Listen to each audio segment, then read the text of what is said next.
Hello boys and girls, what you see before you is a replica of the Enderman farm that I built in my recent Fog's World episode. Actually, this is the prototype that I built using single player commands and a creative world to test everything out.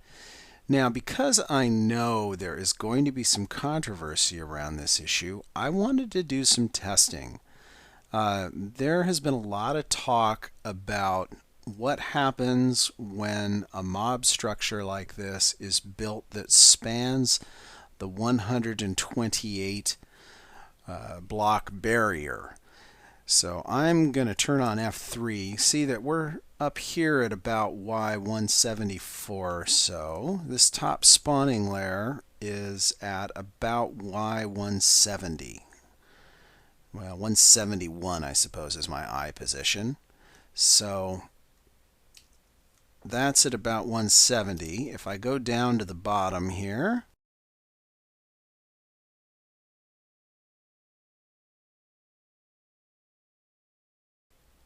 you'll see that I'm standing at about Y49.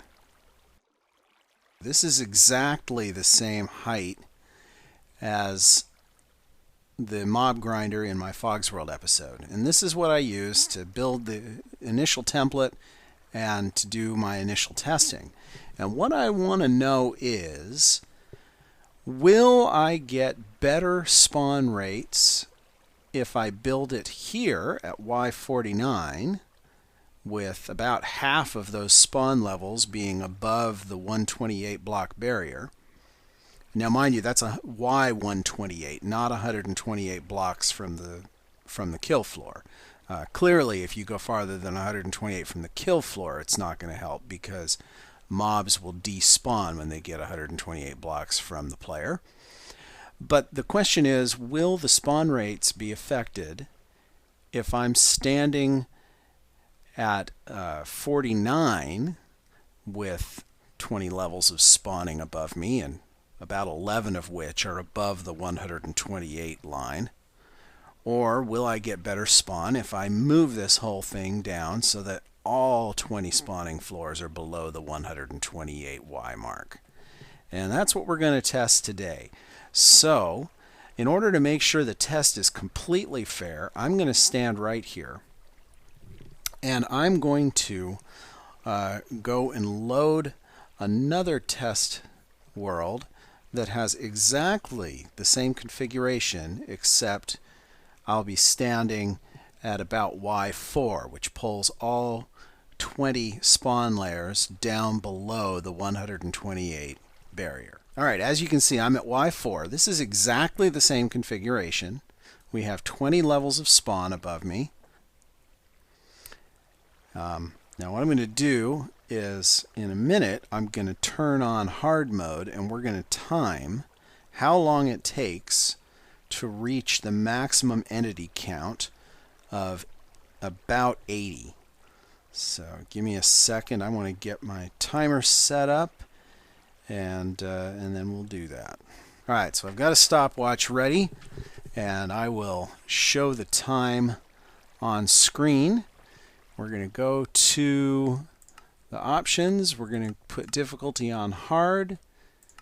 And when I click back to game here, I will also click my stopwatch, and we will watch, and we'll stop the clock when we get over 80 entities. Are you ready? Let's go.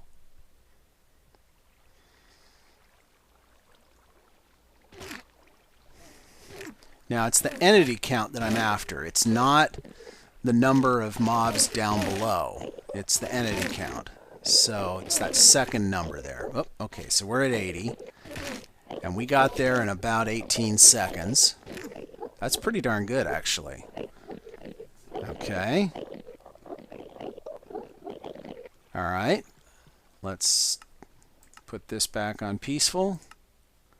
And I'll run the test 4 more times so that we can get a good average over 5 runs.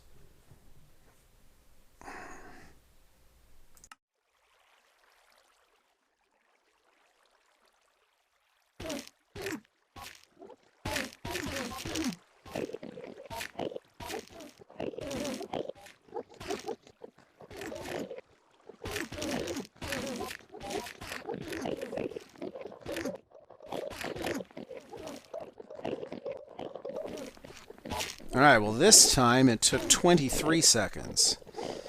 So that's quite a bit longer than the last test. Let's try it one more time and see if we get a different result.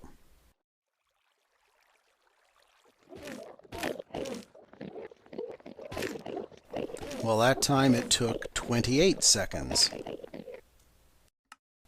Yeah, it looks like we have a lot of variation here. It can go very quickly or it can take quite a while, and I'm not really sure what the parameters are, but it is definitely very, very wide variation here. So I'm going to do another couple more.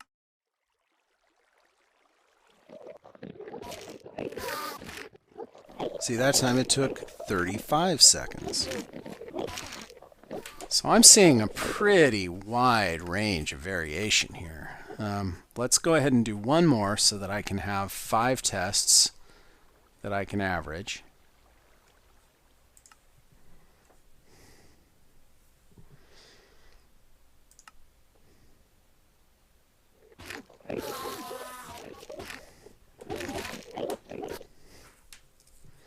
So that time it was 23 seconds. So you have a pretty wide range. It can be as fast as 18 and took as long as 34, and that was in just 5 tests.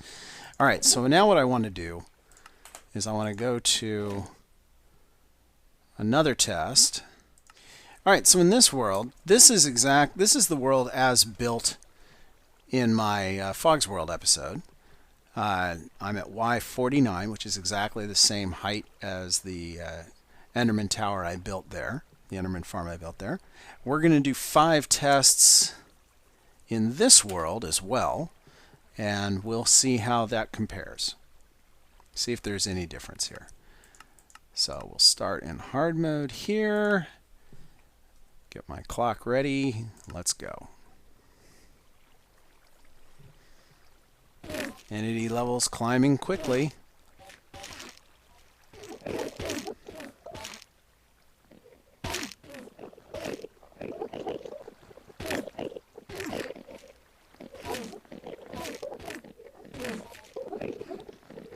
All right, 21 seconds. Let's do 4 more and see what we get.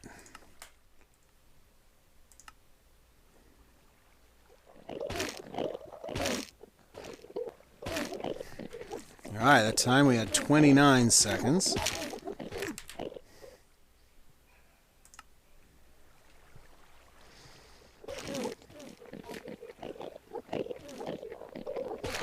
Oh, that time it was 34 seconds. 2 more tests here.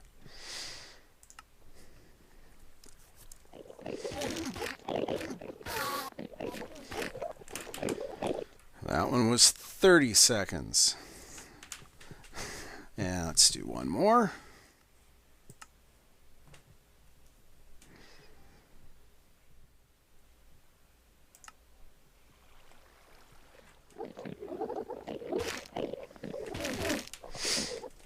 And that one was 32 seconds.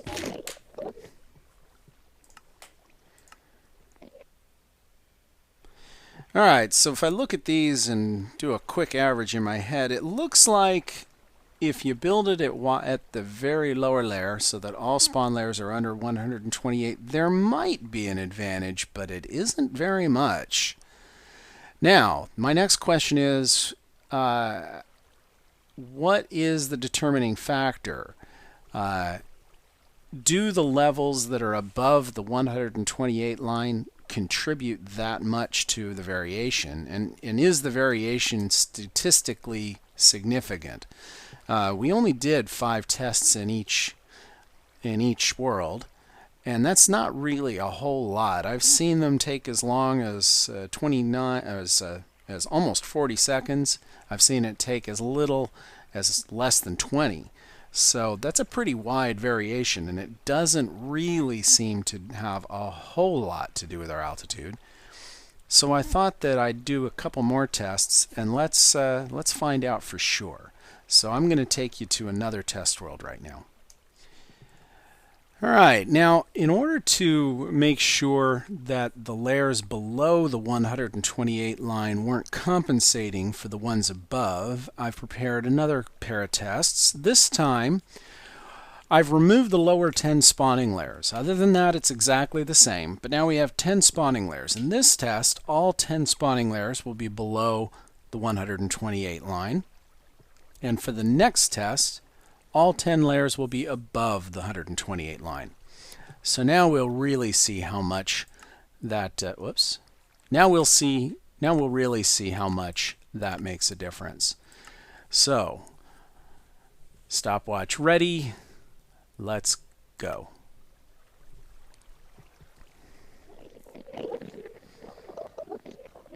Well, that took us quite a bit longer to get to 80 entities, that's for sure. That was 57 seconds.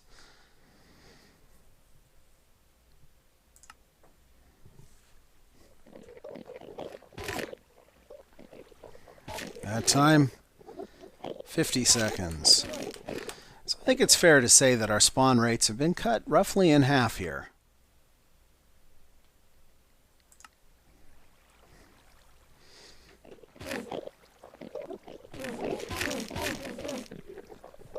Oh, that time we were pretty quick.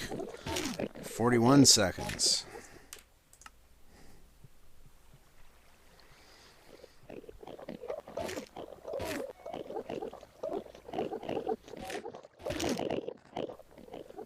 Well, that one was particularly long. 1 minute, 24 seconds.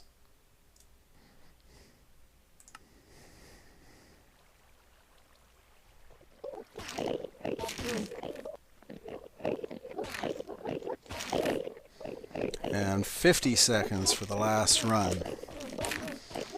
All right, and finally, this is the test where I would expect to see a wide difference if the mythical 128 block ceiling is actually in effect. Let's give it a try and let's see what we get. If indeed those layers above 128 spawn significantly slower, this is where we'll see it.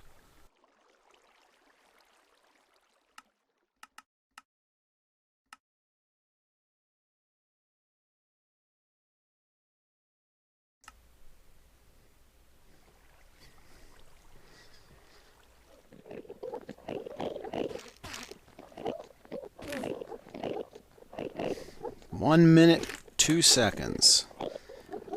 Well, that's not significantly slower, and I would have expected to see a much more meaningful discrepancy if this myth were actually true. So let's try it again. We still have 4 more samples to take, though.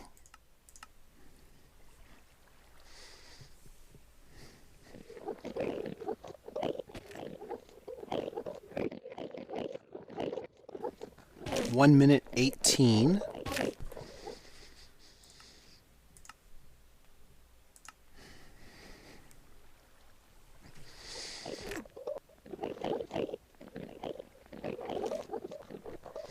One minute 10. We got really close and then it seemed to stall at the end there.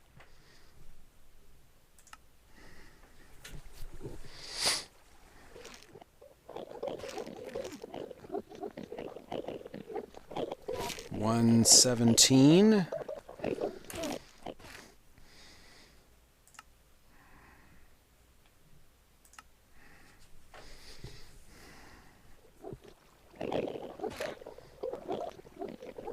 $52 seconds.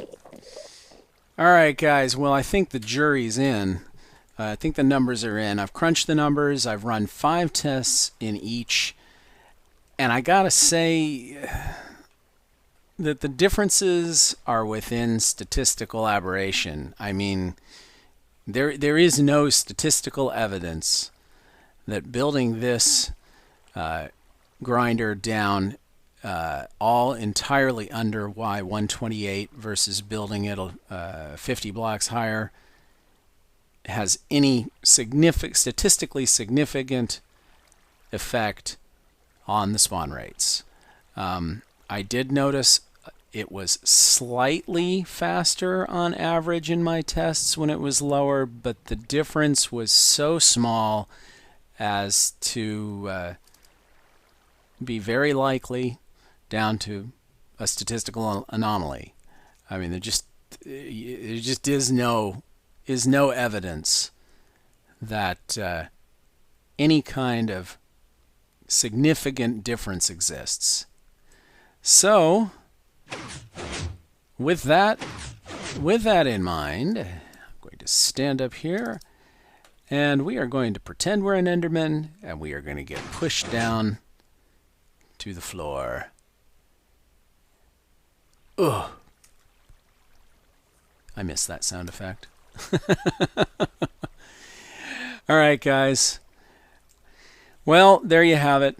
I'm not convinced that there is any statistical improvement to be had by lowering the grinder whatsoever. If you disagree with me, you're free to do so, but it's kind of hard to argue with the numbers. There's just no evidence for it, people.